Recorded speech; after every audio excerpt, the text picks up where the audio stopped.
राधा रानी की जय, गोपाल कृष्ण भगवान की जय, हरि गोविंद.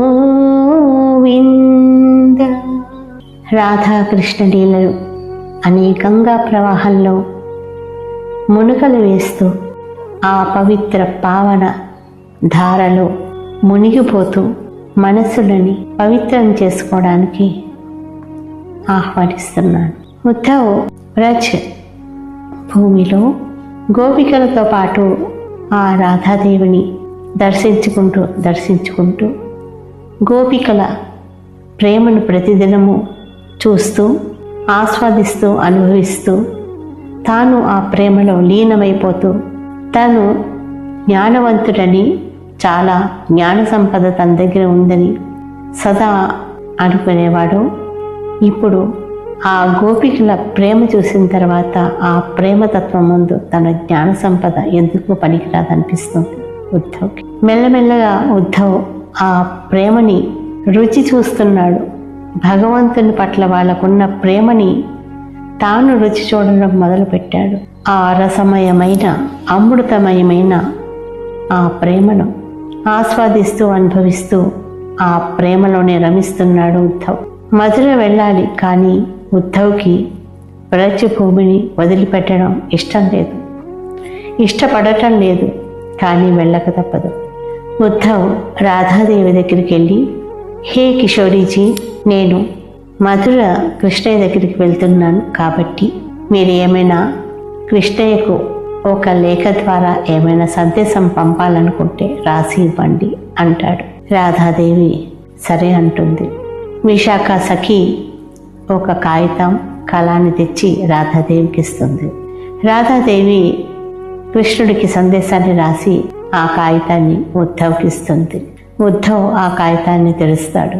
తెరిచి ఆ కాగితంలో ఉన్న అక్షరాలను చదువుతూ కళ్ళ వెంట అశ్రుధారలు ప్రవహింపచేస్తాడు. ఇంత ప్రేమ ఈ విధంగా ఉంటుందా? కృష్ణయ్య ఇంతటి అద్భుతమైనటువంటి ప్రేమను వదులుకుండి వ్రజ్ భూమిని వదిలిపెట్టి ఎందుకు మొదలు వెళ్ళాడా అని అనుకుంటాడు. యశోదామాత ప్రేమ, నందబాబా ప్రేమ, గోపికల ప్రేమ, రాధాదేవి అపూర్వమైనటువంటి ప్రేమ, దుర్లభమైనటువంటి ఇంతటి ప్రేమని వదులుకొని కృష్ణయ్య ఎందుకు మధురకు వచ్చాడా అని తనలో తను అనుకుంటాడు. ఆ ఉత్తరంలో రాధాదేవి ఈ విధంగా రాస్తూ ఉంది. హే రాధే, నన్ను విడిచిపెట్టి నువ్వు ఎక్కడికి వెళ్ళిపోయావు? నువ్వు లేకుండా నేను ఎలా జీవించి ఉండగలను? నా నయనాలు నీ దర్శనాన్ని లేక ప్రతిరోజు విలపిస్తున్నాయి. నా వీణులు నీ వేణుగానాన్ని వినక ఆనందాన్ని అనుభవించలేకపోతున్నాయి. హే రాధ, ఈ తనువెందుకు నీవు నా చెంత లేకపోతే? హే రాధే, నువ్వు ఎక్కడ ఉన్నా త్వరగా నా దగ్గరికి తిరిగి వచ్చేసేయి. నువ్వు రాకపోతే ఇక నా ప్రాణాలు నిలవవు. నాకు చాలా ఆశ్చర్యంగా ఉంది. హే రాధ, నువ్వు నా దగ్గర లేకుండా నేను ఎలా జీవించి ఉన్నాను?